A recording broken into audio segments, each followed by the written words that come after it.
Hi, it's John from Crafts by John UK. Today I'm going to show you how I've made this card. It's a gaming card for somebody who's into their computer games. This is an eat, sleep, game, repeat is the sentiment, and it's ideal for somebody who loves their PlayStation or Xbox.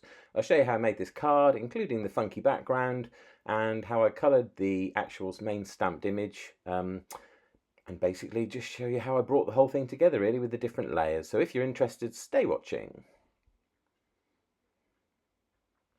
I've sped this video up because it's a 40-minute, which is quite long, and nobody's got time for that. You can see this is a Stamping Bella stamp, the interesting guy with the console, and then I've got a couple of different all and create sort of background stamps. I've cut two panels here. You can see I'm going to have a central panel because the main stamp is quite small, even with the text next to it, and then I've got a larger panel which I'm going to use as the background. So to do our colours, grab some Distress ink. So you can see I've got my smoothies here, I've got a green and a blue, and basically I'm going to use some different coloured Distress Oxides. I've got a grey, which I come back to, but I've got I think olive green and I can't remember which blue that is, but it's one of the bright blues anyway. So I'm going to start by making the background panel. Now obviously, because this is only seen around the edge of the card, I just only need to do really the edge. So don't waste ink on the middle when it's not going to be seen. So I start off by just laying a basic kind of layer of the ink down. I know it looks quite harsh at the moment because you can see the rounds of where I'm using the smoothies. I'm not actually smoothing it out really at the moment. At the minute I'm literally just laying down some base ink just to kind of get the shapes, sort out where I'm going to have the different colours. And obviously I'm using a green and a blue, but where I merge those two together later, you're obviously going to get a third colour between the two. So you can see now I've got my sort of base colour down. I'm going back in with the same colours over and over and starting to just bring one colour over the top of the other. This is when you start to get the merge, you start to get that third colour, and things start to kind of blend together. You can see now the motion I'm using as well. I'm kind of pulling the colour out from the middle. When you start pulling the colour, that's when they start to blend together. And basically just working and working and working, going over and over with the same stamps until you get it to a kind of position where you're comfortable with it. So there we go, we're kind of done, and you can see we've got a relatively nice blend now across all of the different stuff. Now I've taken a fan water brush. This is a Lavinia brush. Using my Distress spritzer, just getting some water onto the brush, and then I'm using the spritzer to tap that brush, splat that water onto the colour. This just breaks it up and gives it some speckles, makes it look more interesting. Basically let the water sit there for a second or two and then just blot it with a piece of kitchen towel. You'll see you get lots of little splats. If you want some bigger splats, you kind of need to go in a little bit more forcefully with the water. You can direct that though, and you can control it to get as much or as little as you want really. So you can see there I'm speckling away and I'm kind of working, just really looking at the places where I want the speckles and where I don't. I'll then get my heat tool out and just heat that out because obviously it was wet ink and then I've added water to it as well. So I just need to dry that and make sure it's fully dry. There we go. So clean up, basically wipe the brush, etc.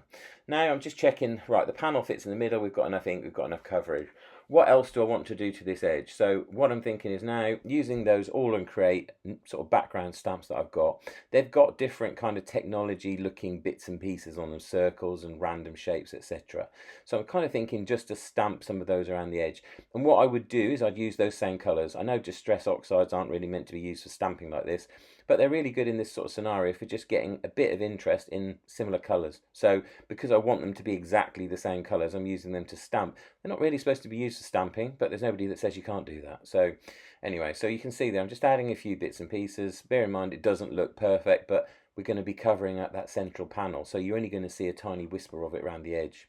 So I'm kind of cleaning those as I'm going along, and I always put everything back in exactly where it should be while I'm doing the video. I don't really kind of do all that tidy up at the end, otherwise I'd be there for ages. So bear with me while I just put that away. And then I've got another one again that's kind of pluses and things, which I thought was a little bit sort of PlayStation-y, buttony. So these are new stamps. I've not used these ones before, but they're ideal for this kind of thing. This one I'm just giving it a clean because I haven't used it. I haven't used the other one actually either, but this one I'm not even going to stick on an actual block. I'm just going to use it like it is, which you can do on the bigger stamps. You can kind of just hold it in your hand and just press down the areas you want. It's quite a good way of controlling where you get the ink. My friend Dina does this on quite a lot of her videos, but it's quite a useful technique because you can use all the ink that you've got on the stamp without having stamped it multiple times on an acrylic block, so it's quite handy. There you go, you see I can just go in and out where I want with any tiny little bit of the actual stamp. Just clean that off. That's a useful background stamp that I shall definitely get my money's worth out of, because I can see myself using that quite a bit in the future. They're great, these all and create stamps. They really do some funky modern designs, which is definitely my style and my cup of tea, so I tend to buy quite a bit from them. They're one of the actual companies I tend to still buy from. I'm not really buying loads of other stamps at the minute.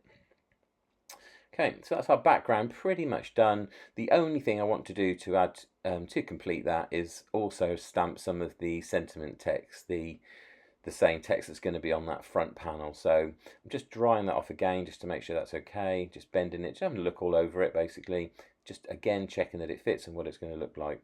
So I'll come back to that, but now I think I'm going to stamp the main central image. So just popping that into my stamping platform. Apologies, it's slightly off the bottom of the screen. I hadn't realised that, I think, when I was doing it, but you kind of get the drift. So I'm just lining those two up, the figure on the left and the text on the right.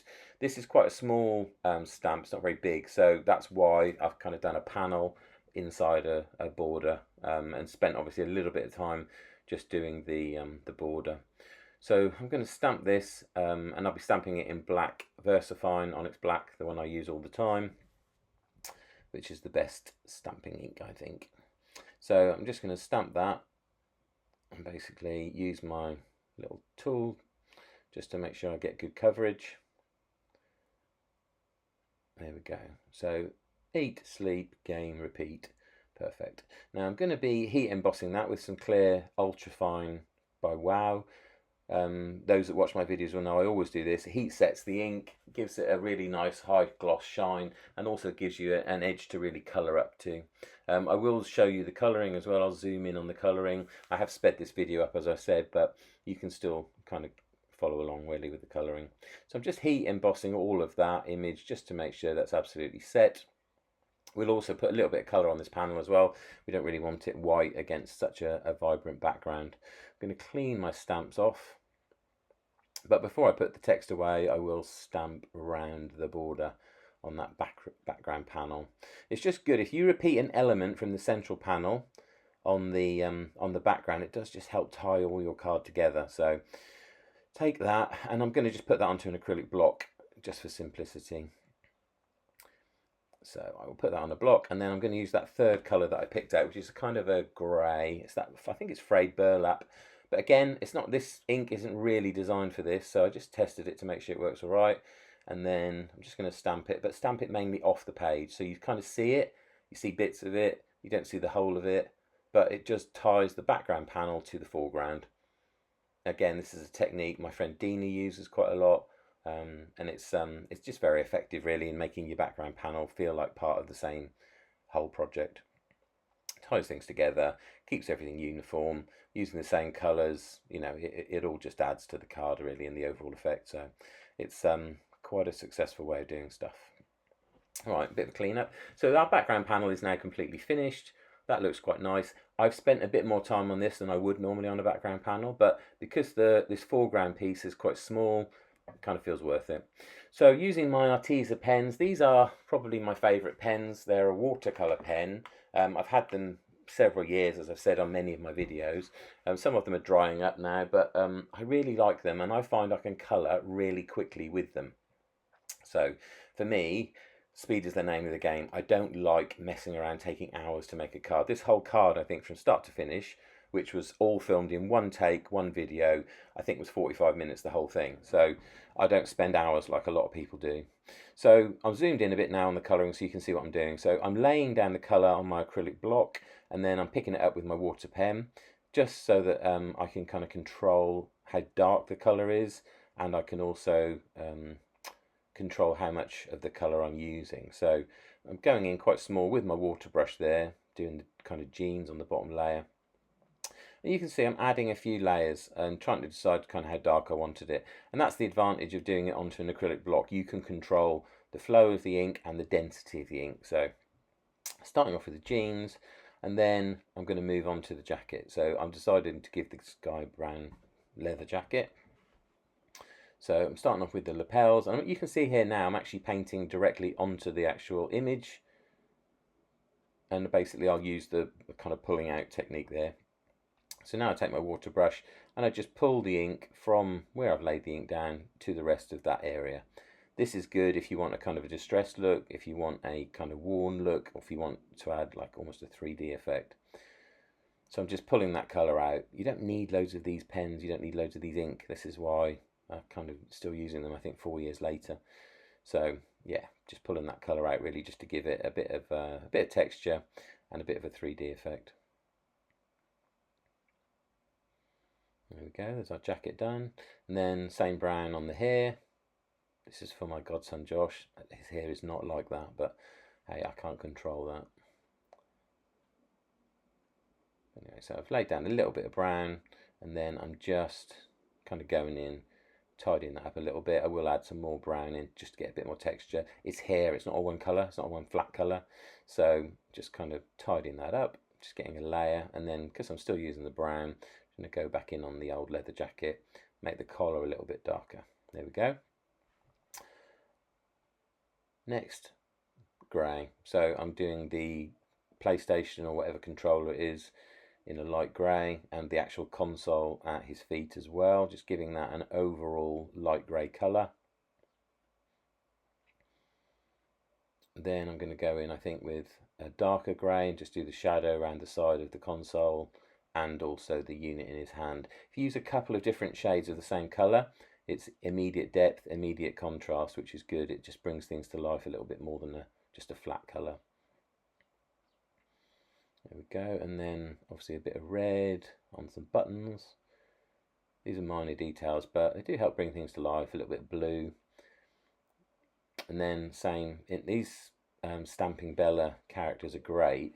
The way I've found best to do their eyes is just literally lay some colour down on one side and then drag it across, and you end up with a kind of a shaded eye, which is really good. I love these characters though with the gooky eyes, they're really funny. And then just some basic pink for the skin. It's sort of a peachy, pinky tone. I can't remember the actual name of that pen, but it's quite good because it lays down quite a good background colour, and then you can kind of add more to it if you want the skin to be darker or lighter. I usually do the skin a little bit darker around the hairline just to kind of add a little bit of realism. But you know, it's up to you how you do that really. I kind of make it up as I go along really, just looking at the image I've got and whether I want it to be sort of darker or lighter. On this one I actually used a bit of the blue because I thought this is a gamer, he's probably going to be in his room, he's not going to be particularly suntanned, so I decided to go with a little bit of the blue in there as well, which is slightly strange, but I just went with the flow. The blue was on my block and I thought I'm going to use it. Then a different brown for his boots. He's got these sort of big hobnail boots on. So you'll notice I colour on one side and then pull it out slightly. That gives us an immediate 3D effect because we've got dark on one side and light on the other. And then similarly on this one, just pulling the colour out from the side, tidying up in the middle there, I think, where I went over the line slightly. But basically pulling it out from one side to the other, and you see you immediately end up with a 3D effect where one side is particularly dark, the other side's lighter. I'm just going to do the studs on the bottom of the boots in the dark colour. It's kind of like a brown, but almost like a burgundy brown. There we go, just gives it a little bit of contrast. And then I'm just going to go in on the edges again just to make that even more pronounced.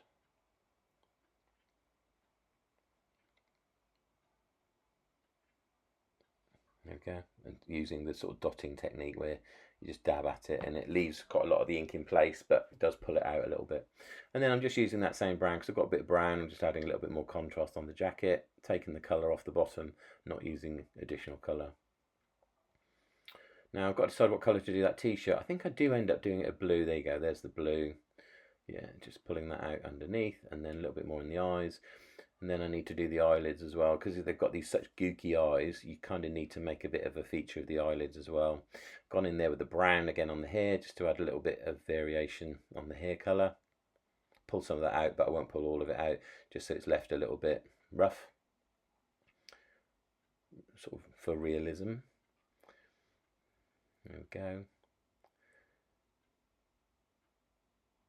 blotting again. And this is the good thing about these watercolour pens. If you make a mistake, you can just blot it out. I decided to add a little bit more pink to the face. I thought he was a little bit anemic in colour. He looks like he needs some more iron in his diet. I think probably maybe a Guinness or something. There we go. And then I do the eyelids. So I'm just putting a bit of the raw colour down on there just to get a little bit of slightly darker skin tone.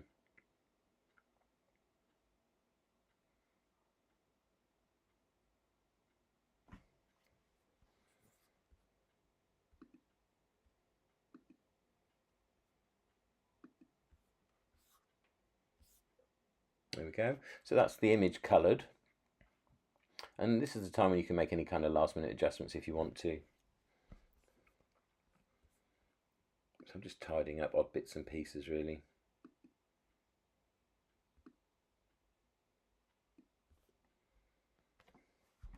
There we go, just adding in a little bit more colour. I just realised I wanted the lapels to be just a little bit darker really. There we go. So there's our image coloured quite quickly. I'm going to put my pens away. This is a really good set. I think it's 48 colours, but I've never wanted for a colour, which is really good. I've always been able to kind of mix up anything I needed.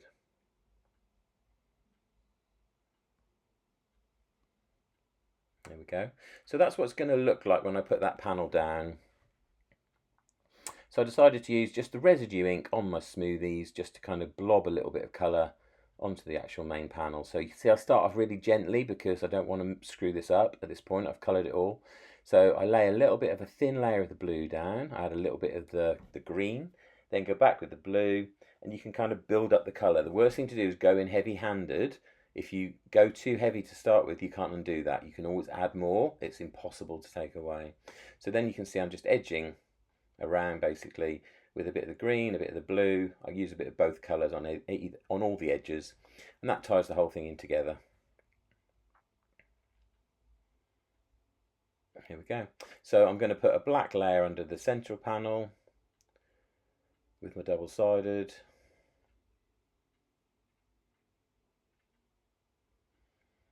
And then I'm going to do the same with the other panel as well. So this will be a kind of a panel or card with lots of layers. You do use quite a bit of layering paper in here, but it does look really nice because it just ties everything together.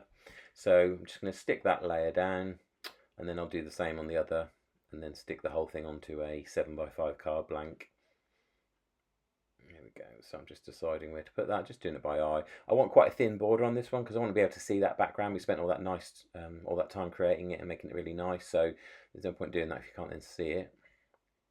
Just cutting this with my scalpel. Again, by eye. Spend a little time and just make sure you get that right though, because you don't want to screw it up at this stage. There we go. So that's that panel done. Then similarly, we need to back this panel as well. Decided to just add a little bit more colour in there as I went through it. I don't want white edges between the colour and the black, so that's why I would always colour the edges of the card in the corresponding colours. I'm a bit fancy like that. There we go. I tend to use double-sided. I know a lot of people use glue, but I just find double-sided a little bit easier.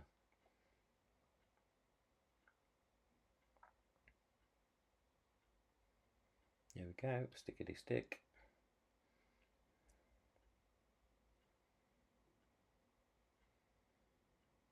And then it's just literally a case of assembling it all together. But by doing these layers, you do create weight, and it's really nice when the recipient opens the card feels, you know, a decent weight in their hand, not like some thin thing you buy from some card shop that is literally a bit of paper. So it does feel more substantial with all these layers because you've got 2 or 3 layers of paper, but not so heavy that you can't send it through the post, which is good. Right, now, crucial bit, we need to line this up. So this is the bit we need to get right. I think at this point I do actually stand up because it's quite hard to do with the camera right in front of you. But anyway, it's all done by eye, but just make sure you get it in the right place. There we go. And now, just a case of peeling off those last bits of tape.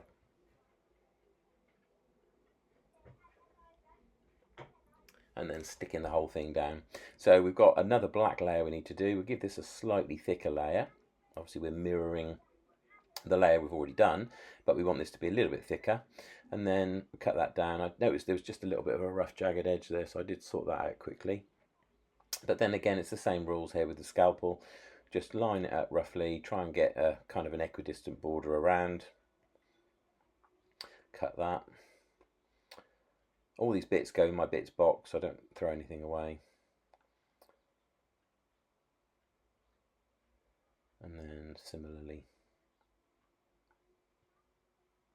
there. And then again, we just now need to put some double-sided on that and stick it to a 7x5 card blank, which is what I'm now bringing in. So I will always use my bone folder just to make sure that we get a good crease. And then we're going to put that straight on there, just checking to see how that was doing. I noticed there was a slight little edge on one of the corners, so I just chopped that off with my scissors quickly. Just keep checking it and looking at it the whole time you're doing things. There we go, double-sided.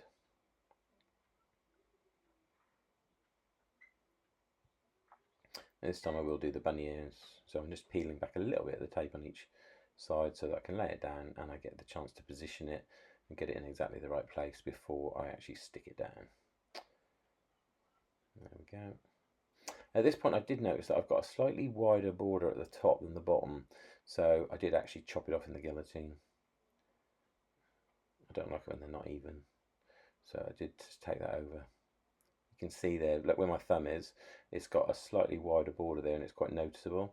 So I did actually take it over to the guillotine and just go and chop that top bit off.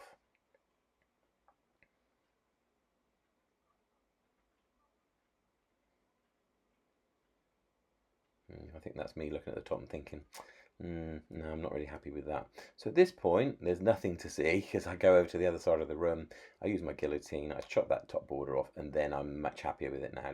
Look at it, there we go. There's our card done. So you can see we've got that nice layer, all the things we used here, the acrylic block, the different coloured inks, the smoothies, the black ink, the Stamping Bella guy, and the background stamps as well, obviously from All and Create. And there's our finished card on top of the little pile. I was quite pleased with that card. I think it looks quite nice, and hopefully my godson Josh will enjoy it. One last thing I did put some glossy accents on his eyes. So it's just a finishing touch. Anything with eyes, anything reflective like balloons and things, this does add a good little finishing touch to it. The nozzle always sticks up, you always have to undo it, and always start with it on a piece of scrap paper. But I just put some on his eyes, and it does go kind of fuzzy and not clear until it dries, and then it dries clear, which you'll see in the final card. I did at that point drop my kitchen towel on it, which was really clever, but it didn't damage it. There you go, you can see the stuff is on his eyes. And then you'll see on the final card when it's dry, which is there. Hope you've enjoyed that. I think it's quite a nice looking card. If you've enjoyed the video and enjoyed my style and how I sort of explain and show you things as I go along, maybe give my video a like and consider subscribing to my channel. I post new content several times a week and you'll get notified then of new videos, and there's lots of techniques on there as well to show you how to make different elements of card making and whole cards. So thanks for watching, and I'll catch you next time.